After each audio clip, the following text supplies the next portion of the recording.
Yo, what's up, guys? How is it going, everyone? Welcome back to the 19 podcast. This is episode 2. I am happy to be here. My name is Buns. I'm joined by a good friend of mine. Been playing in the bracket since Warlords of Draenor. Say hello to Phobia. Phobia, how are you doing today, bro? Doing pretty good, man. I'm excited to talk about this podcast. I think we got a lot of good things to talk about. I'm very excited. Me too. We've got a great topic today, and we've also got a new patch on our hands too that I think is going to dramatically shake things up for 19s in the pre-made scene. So we're going to give you guys our first takes on it. This is coming to you live on the Tuesday of 7.2.5. We're going to go over the patch notes for World of Warcraft, but more importantly, the bigger topic that we're going to get into after shortly covering the patch notes is talking about how attitude attributes to your success in getting involved in the 19 pre-made scene in World of Warcraft. So to kick things off right off the bat, I'm sure a lot of you guys are chomping on information. Some of you guys may have already been scouring the interwebs for the past month or so, looking at the changes coming up in this dramatic patch. And let me tell you something. If you have not taken a look at the patch notes since a couple of weeks ago, there have been a lot of added changes. Some of the stuff that I thought was going to be the big talking points of the patch have ended up being put to the back seat to some of the changes that they added in over the last week or two. We're going to go kick off right off the bat over a couple of changes, and I think some of the biggest standout changes that we're going to see here are between warlocks, warriors, and priests. All across the board, though, we pretty much see damage increase almost for every single class spec that's going to be relevant in the 19 pre-mating scene. But right off the bat, let's probably talk about what looks to be like the biggest changes for the 19 meta, and that's going to be warlocks, warriors, and priests. Right off the bat, the biggest change for warlocks that everyone's talking about is the change to chaos bolts. Well, first and foremost, warlocks have been completely reconstructed. They changed soul shard regeneration. You now do not have 5 soul shards, you have 10, and the amount that things cost is a little bit different. So currently, you use a chaos bolt, it costs 2 soul shards. It's going to cost 5 with 10, so it's going to cost a little bit more. Instead of that 40% of your soul shard, it's going to cost 50, and the regeneration has changed. If you guys want to go and look in some of the different changes, you can talk about how Immolate's going to give you a 50% chance on periodic damage to get 1 soul shard fragment. A crit's going to be a guarantee. Incinerate's going to give you 2 soul shard fragments, 3 on a critical hit. So just some changes there. But the big punch that everyone's talking about, we got 21% increased damage for destruction warlocks. On top of that, we have chaos bolt damage increased by 40%, and a projectile speed increased by 25%. Phobia, what's your first take on this? How do you feel about the warlock changes for destruction? Well, I really like it. I've always been a big fan of like that huge impact damage, and right now in this meta, because kills were pretty hard to come by, I think this added damage, along with lined up with a couple other things, I think kills are definitely a little bit easier and more possible now, because I did a few games on my Warlock earlier, and the Chaos Bolts were hitting between like 1,700 and 1,900, so they were, definitely doing some damage. You can't cast them as often. It takes a little bit longer, in my opinion, to generate the soul shards, but when you do get those off, they're a big hit. Yeah, that's what, you know what, let's go into that first, that's great that you were able to play a couple of games. I just got on myself. I'm sitting here on my warrior. I haven't done anything. So you felt that the soul shard regeneration did feel a little bit slower than it previously did in the last patch. Right, and, of course, I was playing this in Pug, so it's not like a perfect representation, but I was spreading my immolates, things like that. Conflagrate obviously gets you quite a bit of resource, but I felt like it was a little bit harder for me to get bolts off, because before I think it was like you conflagrate and you get a soul shard or 2 all the way, right? Was that how it was? And then, do you know? Off of the top of my head, I really don't remember. Let's just be honest. I actually don't remember off the top of my head. Yeah, I think you got one full soul shard, and it still might be the case, but at least the generation from Incinerate and immolate is a little bit slower because I was getting chaos bolts like one out of every like 5 or 6 seconds, and I felt like before I could put them out more often. Okay. But the damage is bigger, and then the travel time is actually, I think, a really important part because it's much easier to line up things now with it. So. Oh, really? You think it's... See, that's the catch that I was thinking about this whole time, and I was like, wow, So let's break down, like, just what you got from your first experience. The damage felt higher. We're seeing, like, 1,700 to, like, 1,900 chaos bolts from what you said. That's a big buff. I think before they were hitting for around, maybe, like, 13, like 1,400? Yeah, 13. Yeah. I think that's pretty accurate. I think before, like, I was more scared of an arcane mage than I was a warlock, especially with, like, the mobility and whatnot. But now it's going back to a little bit more of that style where it was in Warlords of Draenor, where it's like, no, this is going to hit you for over a third of your health pool. Like, you need to be concerned more about this. And especially the fact that, some teams may be considering to run 2. And I think that that's going to be one thing that's going to be heavily looked at the very beginning of the patches. Is it worth bringing 2 turrets into the game? No mobility, but they just bring so much damage. Is it going to be a turning point and shift kind of the meta in these pre-mades? And I guess we will have to make our predictions on that, but I want to talk about this a little bit more. It's interesting that you said you thought that the projectile speed from your first take made it a little bit easier to sync up spells with it, right? You said that, like, having it be a little bit faster, it was a little bit more, like, I guess, explosive. It was sped up. The pace was turned up a little bit. I guess, like, my initial take was that I was like, wow, as funny as it is like, yeah, you're going to be doing more damage. The casts were going to be going faster and, like, connecting to the target faster. But I was kind of sitting there and I was thinking, I'm like, one of the really interesting things with Chaos Bolt is because it was such a long cast, and you would know this, some of the premier warlocks in 19s would go not by when they're casting the Chaos Bolt, but when their Chaos Bolt is off. That's normally how people would call it. When your Chaos Bolt goes off so that other people could coordinate into when it's actually launching. Do you think that it's going to change?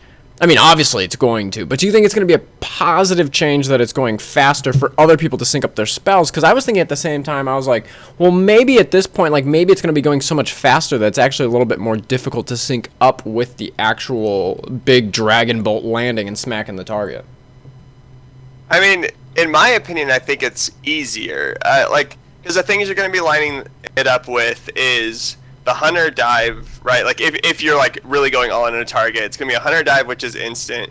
You're going to be doing, like an Arcane Blast along with missiles and a Barrage. Sure. Which is fairly a fast cast, or, like, a decent fast cast. And then there's Star Surge, which also got a little bit of a damage increase, a little bit more impact there. And that's also instant. So I feel like now that it's traveling a little faster, they don't have to, like, wait for the Warlock to, like, use the cast, get the bolt off, and, like, wait, like, okay, 1, 2, like, twiddling their thumbs, and then, like, firing it. I feel like they can fire it a little bit closer to when the Warlock makes that call. Okay. And for that reason, I think it's a little bit easier because there's not that, like, longer delay. Like, I guess the best way to put it is, okay, if you're counting to, like, 3 in your head, you're going to get pretty close to, like, guessing what those 3 seconds actually are. But if you're counting to 100 in your head, like, you're going to be a little off towards the end because it's a longer time, right? I get what you're saying. Like, that's my thought on it. Like, because it's a faster travel, you can hopefully line it up and make it land at the same time.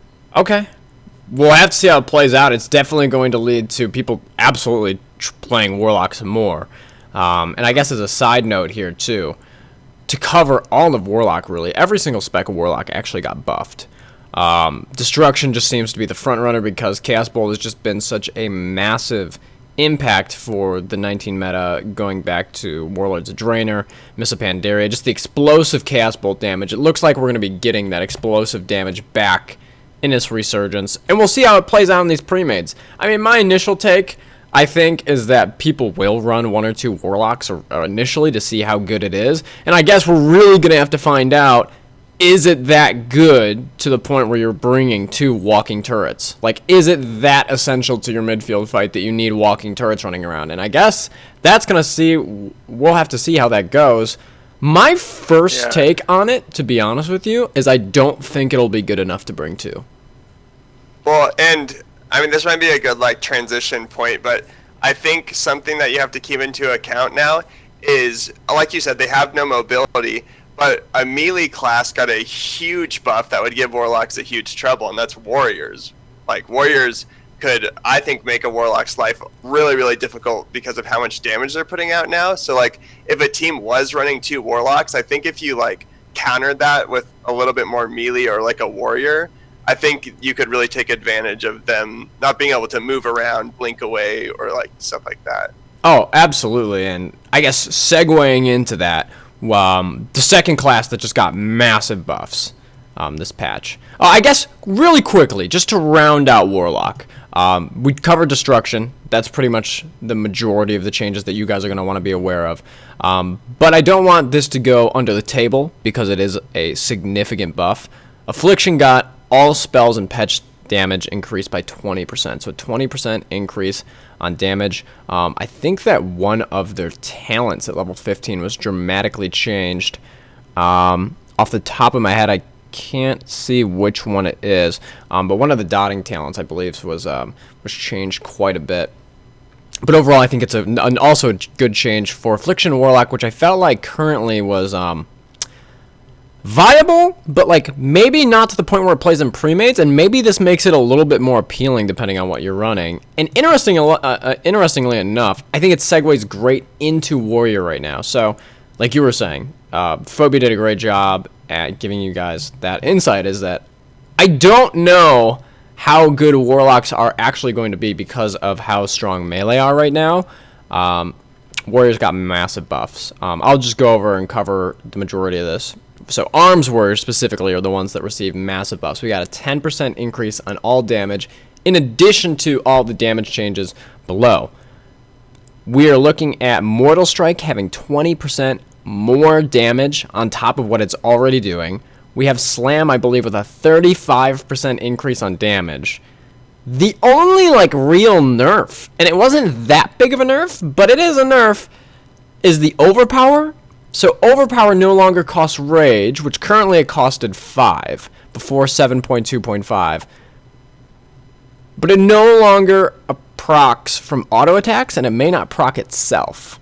So you used to be able to use Overpower, and Overpower had a chance to give you an Overpower proc, and also from auto attack. So the opportunities that you're going to get Overpower to actually proc for yourself are probably going to go down dramatically, even though it doesn't cost Rage anymore. It was only 5 Rage in the first place. So overall, I would say that that's really the only nerf that I think Warrior got hit with here, unless I'm missing anything. Overall, just big damage buffs. And to be honest with you, Phobia, even before these changes happened today in 7.2.5, I thought that you could absolutely run double Warrior in a pre-made and it would do well, even before the changes happened today.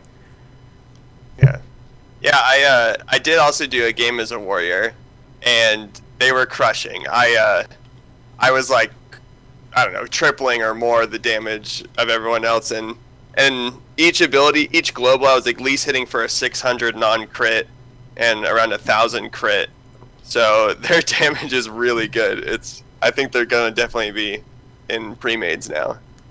Now, my first take on like seeing all these damage buffs happening, and we're covering and we're highlighting some of the focal points right now, the really strong buff classes right now. Personally, my first take when I saw all this, my initial take is I'm like, that's great.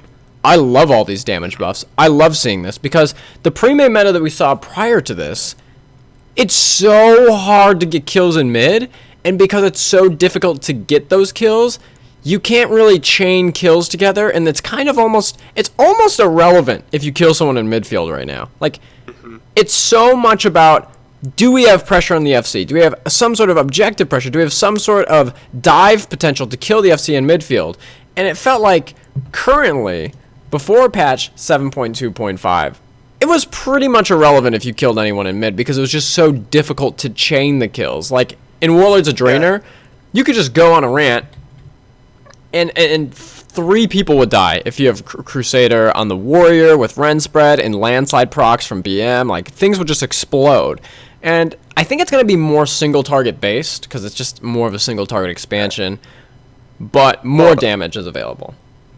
I think landing a first kill wasn't too big of an issue, But like to get that first kill, like you had to use your combo points as an arcane mage. Like you had to like use your missiles and then your barrage and then your chaos bolts and your star surges, and like all that would like get that kill. But then after that, like the arcane mages have to build back up, like this and that. So there's no like second kill potential, like you were saying, after that. And then like, you know, that person just reses by the time like you can actually land a kill again. So yeah, it's Right. But I think with these damage, like this damage being added, it's going to be easier to land that first kill, and then you're going to have more cooldowns and more damage left over to keep snowballing that kill through midfield. And so I think we will see like faster pushes after landing a kill. At least I hope, because I actually like that. I do too. I think it's a little bit slow right now, and it's making the midfield it's making the midfield premates a little bit stagnant. One thing I noticed before patch 7.2.5 is in a lot of the real IDs in the pleb maids right now, there's like a gentleman's rule. That's how I'm going to put it. There's a gentleman's rule because people haven't come up with strats. There haven't been enough guild premates. There haven't been enough testing of different comps. And now we're going to see a dramatic change in the meta once again, so everything's going to be thrown through a loop again. But generically, both teams' FCs would just make it behind their team because it's so hard to kill a druid unless you just got a really good setup on them when they were trying to cross mid. Very difficult to kill an FC before they're behind their team. So with that in mind, seeing it go and continue off that kind of style of play, I think it'll be easier to land those kills in mid, easier to make FC pushes, easier to snowball a couple kills, and especially if teams are running 2 warriors, which, by the way, let's see how that goes. Let's see how double warlock, double warrior is, because it may be something we have to actually look at some point in time if the damage really is super explosive. But I think for now, let's see what the table's open to, because it just is good changes and more damage I think is accepted right now. But having classes like warrior specifically with more damage, I mean, those are dive classes, kind of like your hunter, your arcane mage. Able to connect in on FC, so having that pressure is huge on a really big class for this expansion. Yeah, and I think it's like a good point to bring up, that before this patch, because you couldn't really kill anything through mid to push through the FC, the only thing that could ever really connect with the FC was like the rogue, the boomkin if it was in stealth, like the hunter if it had the range, and that was like pretty much it. I mean, I think maybe like a mage get a blink in, but for the most part it was just those 3 classes that could try to go for like a really quick open. But I think now you're going to start seeing more people connecting with the FC because they're able to push through mid, and like as you just said, it's going to equal a faster gameplay, and I think like the meta is definitely going to shift a little bit because of it. Yeah. Oh, 100%. I just see it being a little bit faster, a little bit more explosive. Which I think is a good thing. I think things were a little bit slow before. I think it's great that they gave it to a class like Warrior for extra damage, because even though it's a little bit robotic in terms of like you have like 4 buttons and that you just spam them, in terms of what it brings to pre-mades in the midfield, I think it's great that they gave it to a dive class, because I think it'll make these pushes happen a little bit sooner and possibly snowball faster as well too. A couple other classes that we should probably talk about. I think the other class that really got a big buff around the board were priests. Discipline priests, they did get a little bit of their spells added mana, so efficiency wise it may go down, but like overall, Disc Priest got a talent change at level 19. They now have the talent Twisted Fate in the spot for where Healing Penance was available. The Penitent, I think it was called. I think off the top of my head that sounds right. So what happened is Healing Penance was something that you had to choose as a talent over Schism or the 4-tick Penance. But now, Healing Penance is a baseline once again into the spell Penance. So what they did is they added the talent, Twist of Fate I believe it's called, where if a target's below 35 health and you're damaging them, you get like 20% haste. Or if you heal someone below like 35% health, I think it's 20% haste off the top of my head. That's huge. And Phobia and I were talking a little bit before this, but I think that priests were already the front-running healer, but now, I mean, it's just pretty much like blatantly clear that you're gonna have like at least 2 priests.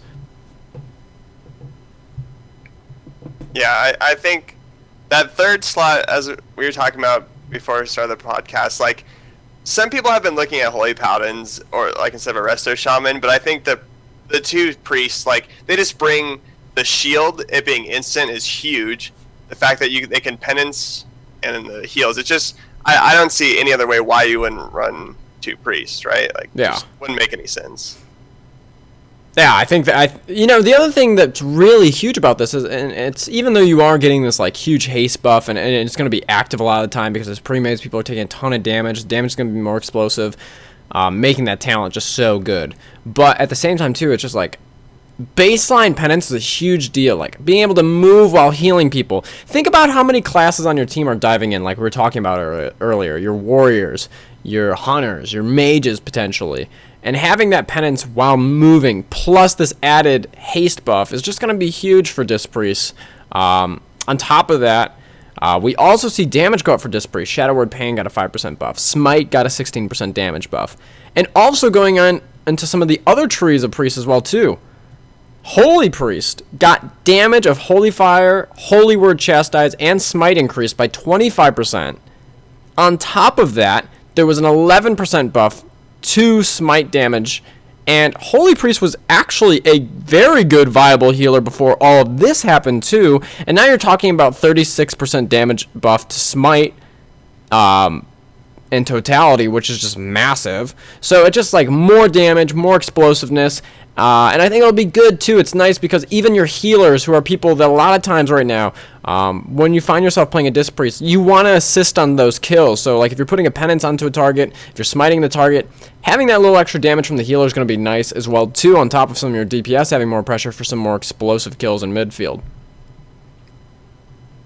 Yeah, I think... I mean, I'm really interested to see these midfields, but I think they're going to be like fireworks after... I mean, there's going to be new damage coming in that people aren't going to expect it. It's going to be really interesting to see what happens in this next week or two in these pleb maids.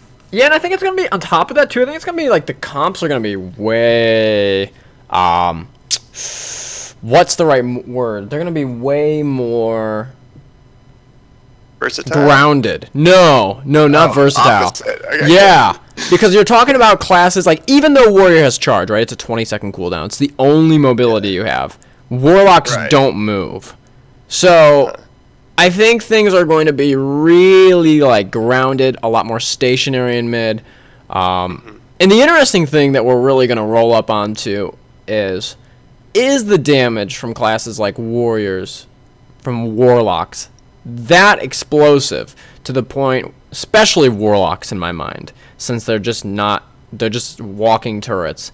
Is the damage so good that you would want to give up having the FC pressure? Does it bring enough to a midfield fight where you want to run 2 Warlocks, where you're getting kills at a consistent level, where we're like, you know what, we'll take this over having our FC dives from like potentially mages, potentially hunters, some of these classes, because if they're that good, it completely changes the mindset of your comp, because it's not like a Warlock's just going to be able to run in, do whatever he wants, unless he's playing Goblin and flies himself in there, you know. Very rarely is the Warlock going to be able to make those aggressive pushes. It's a much more stationary build. It's gonna be very interesting. My first take, I think Warlocks are going to be good. I don't know if they'll be good enough to run 2, just because of how valuable I think having FC dives are. There's a couple other things that happened in the patch, just to highlight a couple other changes. Outlaws got 8% damage buff. Windwalkers got a little bit of damage buff, even though they're pretty poopy already, so I don't think we're going to see any changes there. Brewmaster got a little bit more armor in their survivability talent, which is called Brewmaster's Balance. A little bit of an armor buff there. That'll definitely help a little bit, because I actually feel like BMs have been kind of getting chunked on the front line, especially by the melee, so I do think that that'll help them out a little bit. Overall, though, I think that those are the generic changes. There was a couple changes to Hunter that are going under the radar. BM got a 6% damage increase with 2 charges now on Dire Beast, which I think is underrated. Pretty solid change. Yeah. And then there was also a little bit of changes to marksmanship, but I don't actually know if the marksmanship changes are good or not. Maybe you could speak on that briefly. I don't know what you think about the Hunter changes. Well, I know that they got a 55% damage increase on aim shot, but honestly, I mean, aim shot was doing so little damage at level 19 that I don't know if it's going to make that big of a difference. Okay. So I don't know. I I still think that like if you're gonna run a hunter, survival is there just because of the dives. Yeah. But I honestly think BM might actually be viable because it's honestly not that bad right now. You don't see very many hunters No, it's playing not at all. it. But the ones that do and that they know what they're doing, they do a good job. And I think now that they have 2 Dire Beast charge plus the 6% damage, like it's definitely going to be viable. I don't know if it'll be the best option, but I think you could get away with running it. I definitely think it's. I've been playing BM as well too. I think it's super fun to play. Been playing in pugs. The Dire Beast changes is going to be huge. It's energy regeneration. You can kind of combo that in with one of the talents that allows you to do a little bit more damage with your spam shot as well too. Yeah, I think it's good changes, and it's a little bit under the radar. And really to cap it off, I mean, we just have Druid. Phobia kind of highlighted it earlier. Star Surge got 11% damage buff.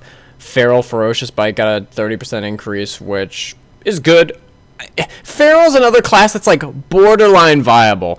It actually is like okay. Its single target damage is horrible, so I'm glad it got a 30% increase to Ferocious Bite. Maybe that'll help. I don't know how much.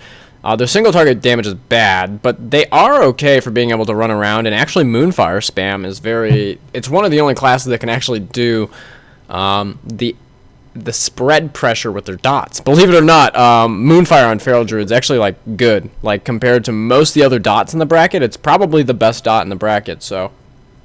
we'll see if that actually has an impact to where like people start considering Feral.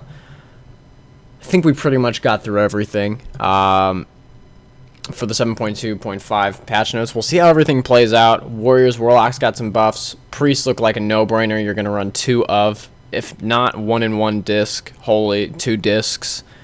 But those are your general changes for the patch notes. We'll see how it plays out in a couple of weeks and go from there.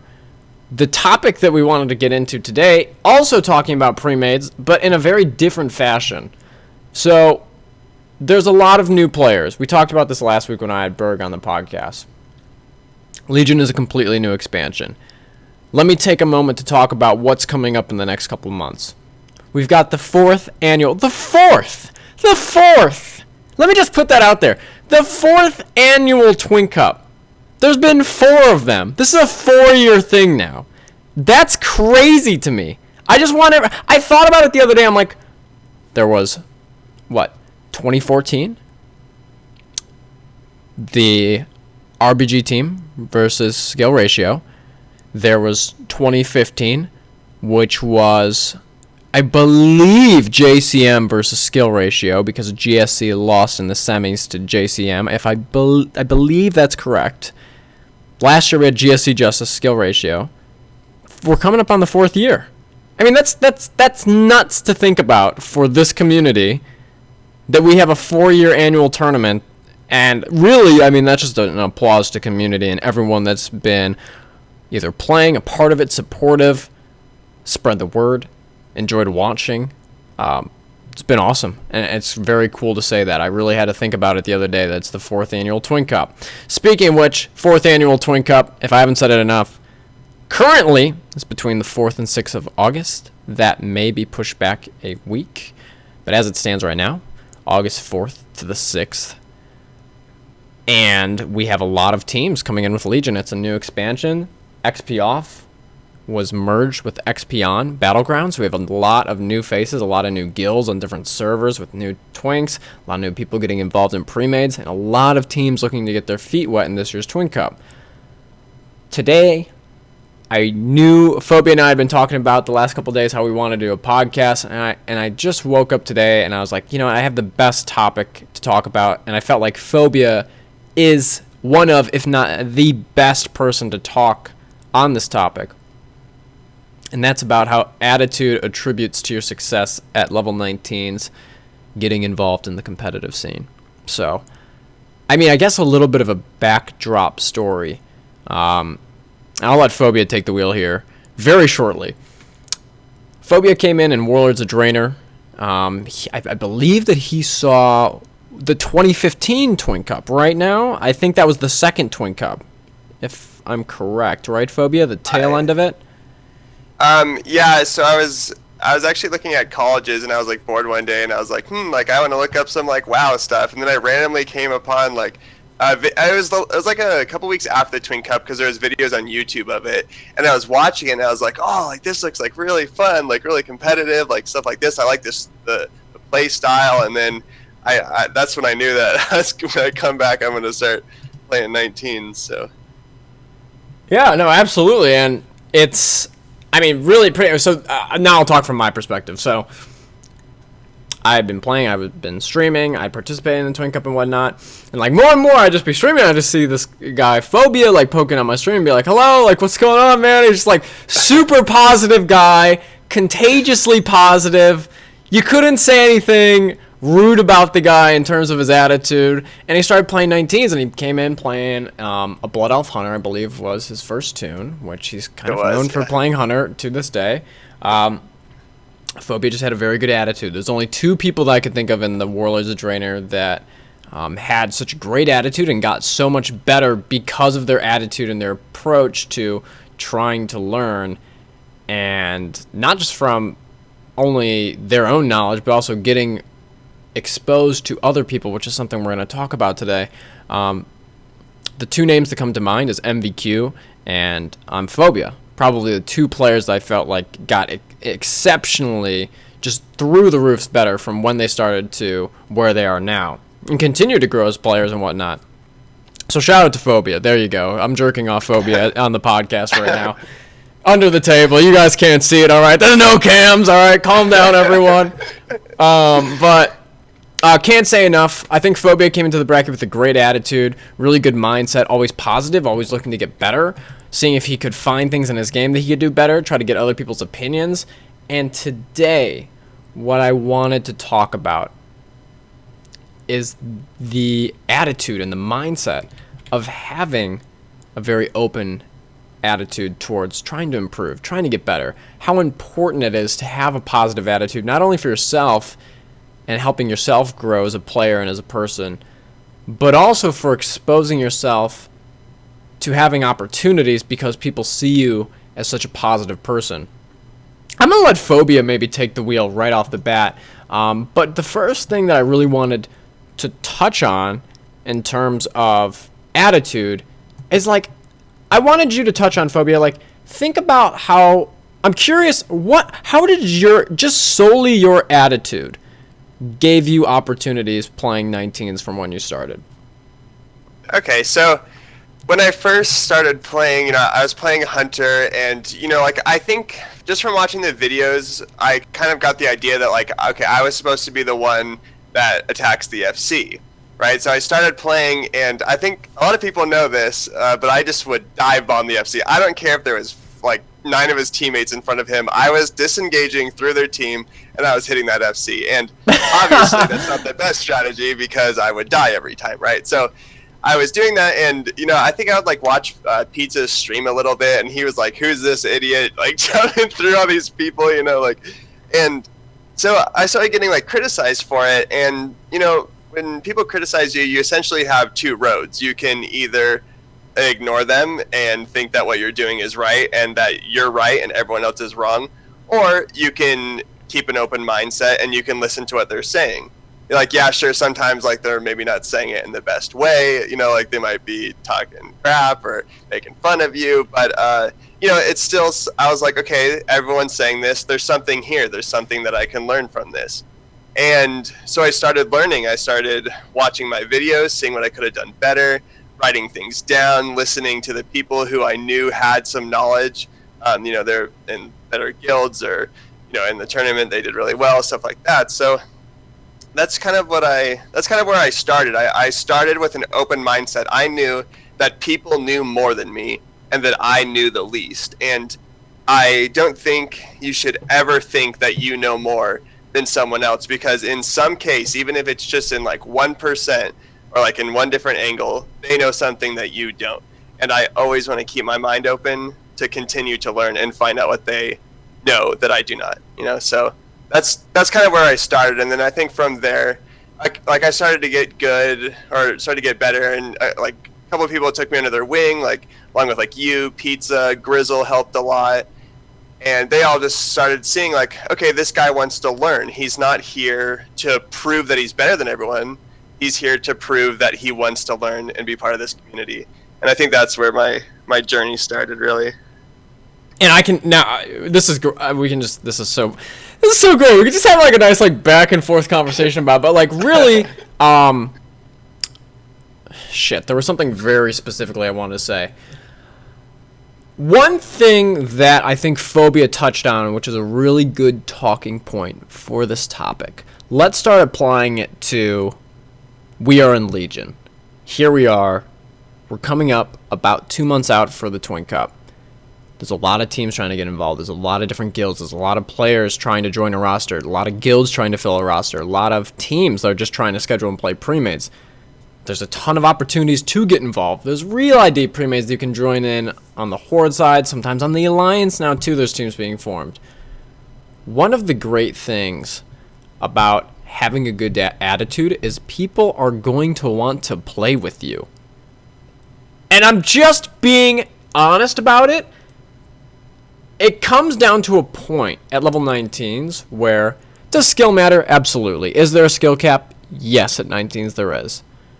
It comes down so much more, though, when you get into team play. Like, once you're accustomed to hitting your abilities, you understand positioning. You get this experience. And I guess we can cover on this for a second. One thing that's great about having a good attitude is it's going to expose you to it's an attractive quality. So people are gonna want to be involved with you because you're someone that's a positive person. It's pretty much as simple as that. Like, being positive is very contagious.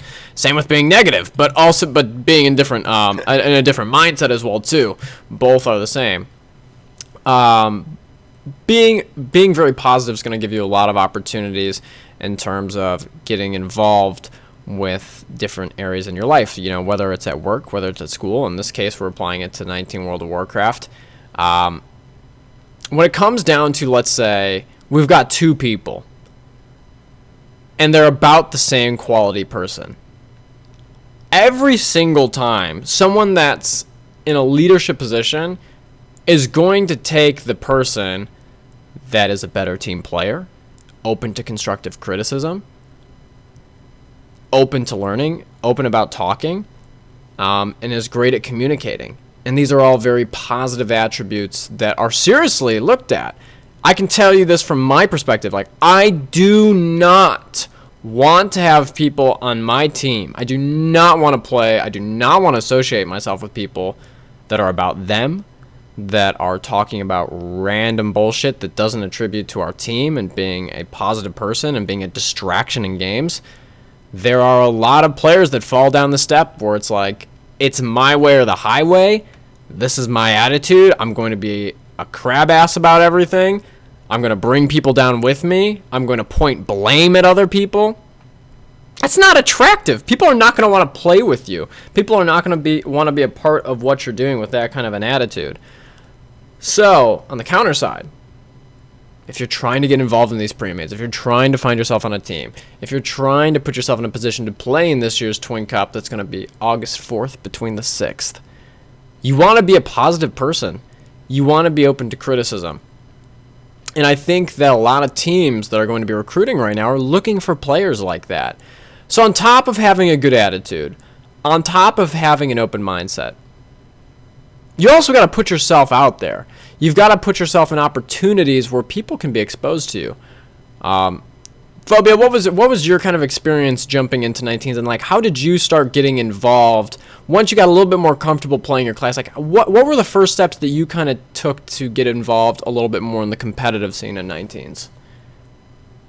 So I think once I started improving and I felt like I was good enough to not make a total fool of myself, I had to take initiative. You can't just sit there and expect, things to just come to you. Like, I think I was like hanging out in your stream, like, asking if I could join.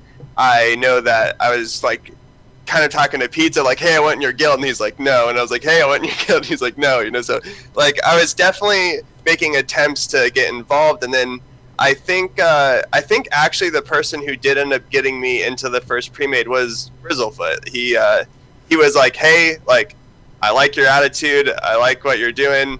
You should come and play with us one day. And then I was in. And I think that's something that I actually do appreciate about 19s is that it is really community based, and if you are willing to learn and you are willing to, be a positive influence on other people, that people are, like you said, they're going to want you around, and then they're going to invite you in. If their very first experience of you is negative, why would they invite you? Like, I don't care how good of a player you are.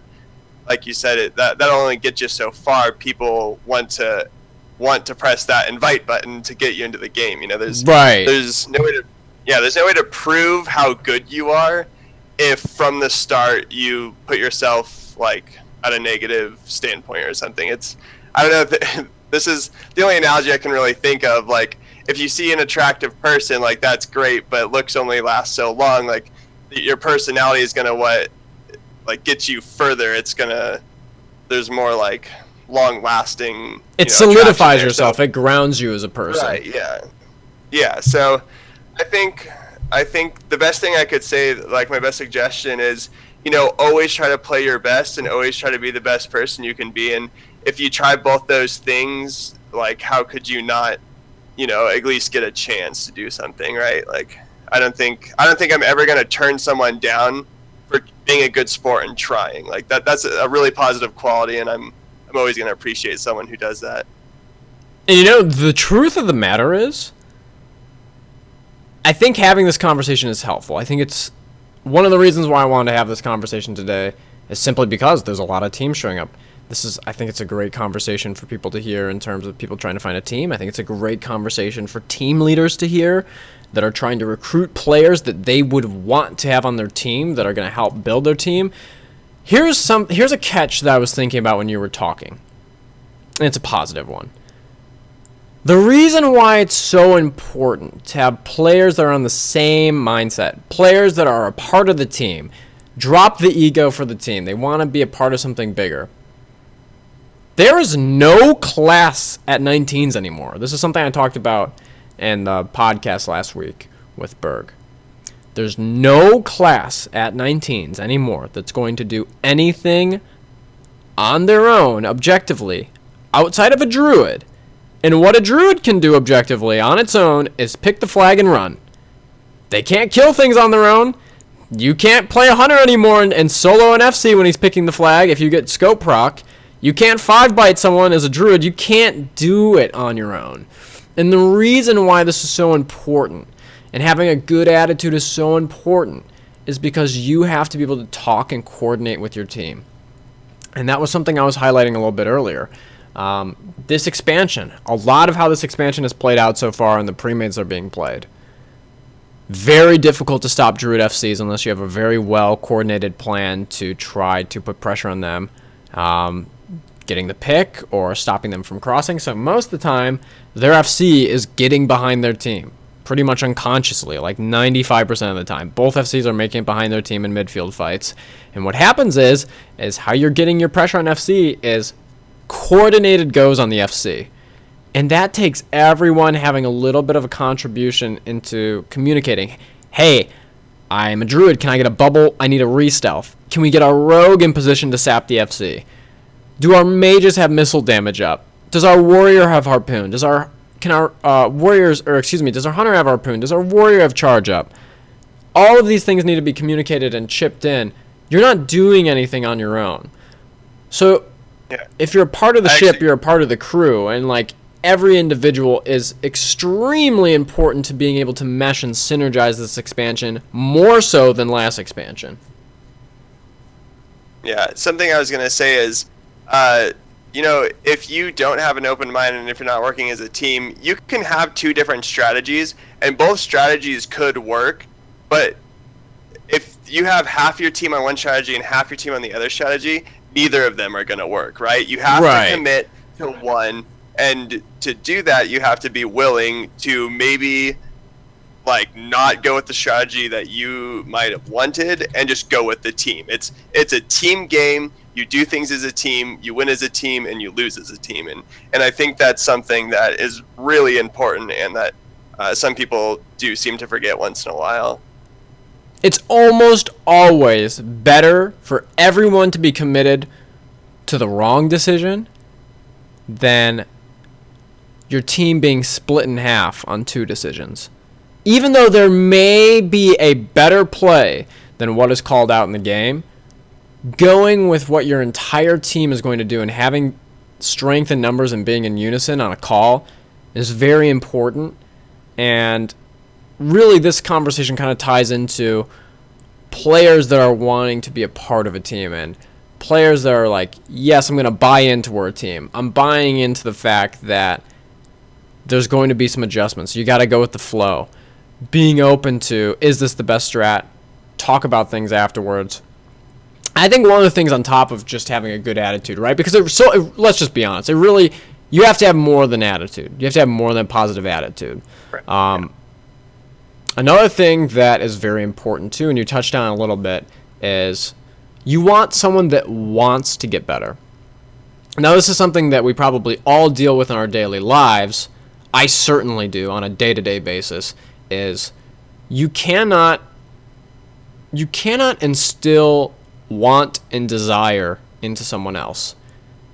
You either as a person want to do something or you don't. You can't really put that heart and belief into someone else. You can help that person along the way if they are excited and animated and passionate about what they're doing, but you can't put that drive into someone. The reason why I bring this up is you want people, you want players, on top of they have a positive attitude, you want players that are looking to get better. Maybe they made a bad play. Maybe they have questions. Questions are not a bad thing. Ask. Talk about it. That's how you learn. That's how you get experience. You want players that are open, that are looking back after games, talking after games, figuring out, looking back at the VOD, saying, oh, you know what, maybe I could have done this better. Hey, maybe there's something as a team we could have done differently in this game. And trying to be proactive about that. And I think that the combination between having a good attitude and having the drive to get better, not only as a player, not only as a team, but as a person and as an individual working with an entire group of people and being able to communicate is huge. Being a part of the ship is a very big deal, this expansion. And it always has been. It always has been. I just think more so this expansion, there's less solo play that's going on right now. And communication's huge for your entire team. Yeah. I think, there's a lot of new players in the bracket. And, obviously they do lack some experience. They lack connections and stuff like that. And I think something that we should also talk about is the people who have been around for longer, we need to help these people too. If these people are willing to ask questions and if they're reaching out to us, why not lend them a helping hand? I see people randomly running around Oregon by 19s and they'll ask if they can join my party. What do I lose for saying no? Of course join my party. Let's play pugs. If they ask questions, and I love people like that. I love when people are just wanting to play games with other people and I don't think they even know anyone in the bracket, so it's not like they're picking to play with me. They just see that I'm another 19 and they want to play together. And I think that's really important that the people who have been around for a little bit longer are willing to open our arms and kind of lend a helping hand to those so that they can get better and that we can make this community better overall. I don't want to be no, Legion Twinks, go away, you guys all suck. It's they're just here to have fun, just like I am, and I want them to learn and get better, just as I did when I first came in. Absolutely. I think that we touched on it a little bit earlier, but I love the point that you make up. First off, let me guess, I'll address what you were saying. One of the great things I think, more so than anything that happened gameplay-wise last expansion, that made Warlords of Draenor the most successful expansion for the competitive scene of 19 premades, was the fact that last expansion and at the end of Mists of Pandaria, a lot of the profound community leaders in 19s came together and said, let's do something that could really be great for the entire community. Let's drop this guild versus guild ego that was just there in the place for, ego reasons, for records of guilds and whatnot. Let's drop this. Let's come together to make things better. Let's come together as a unit to give people opportunities, places to play. And I think that the entire culture of 19's last expansion shifted dramatically to now we are in Legion. You have opportunities almost every single day to get involved with real IDs. You have almost opportunities to play in multiple guilds. Now in multiple servers with Legion coming up, there's a lot of new guilds on different servers and whatnot. The hub realm is still bleeding hollow on Horde and Alliance if you're really trying to get based into the biggest competitive scene for 19s. Bleeding Hollow is still the hub, but there are definitely other places popping up.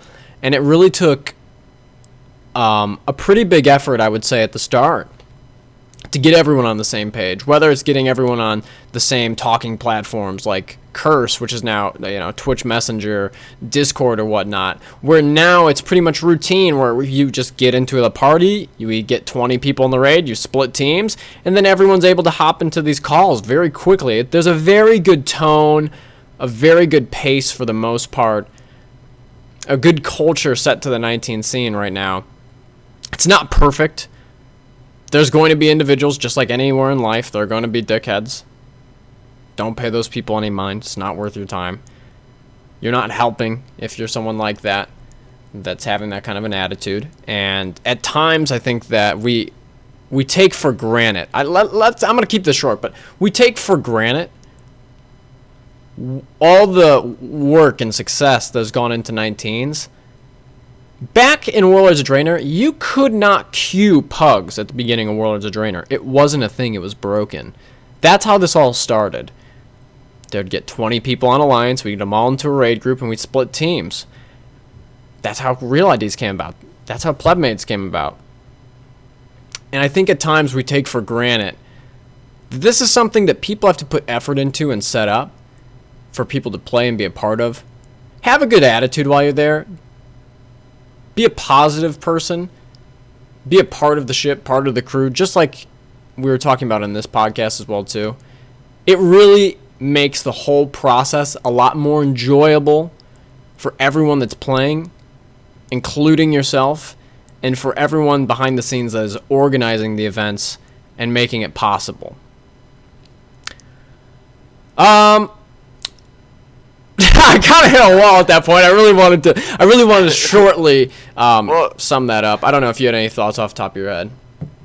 Well, I think something that we've talked a lot about, like, being positive and this and that, and this kind of has to do with that as well. But when people are negative towards you, there's a way to deal with that, right? Like, you don't necessarily want to be negative back. Like, there's no point in bickering at each other and things like that. Like, if you have problems in game, talking about them after. Don't let it ruin the game. It affects your gameplay. And I think that if someone is being negative towards you, or if you are getting a lot of negative comments towards you, spin those into a positive. I know that sounds like super ridiculous, kind of, and really like Buddha or whatever, but I'm serious. Like, if someone is being an asshole to you, don't let it affect you. That's what they want to do. You shouldn't learn from what they're saying, try to keep a positive mindset, and then go about your day.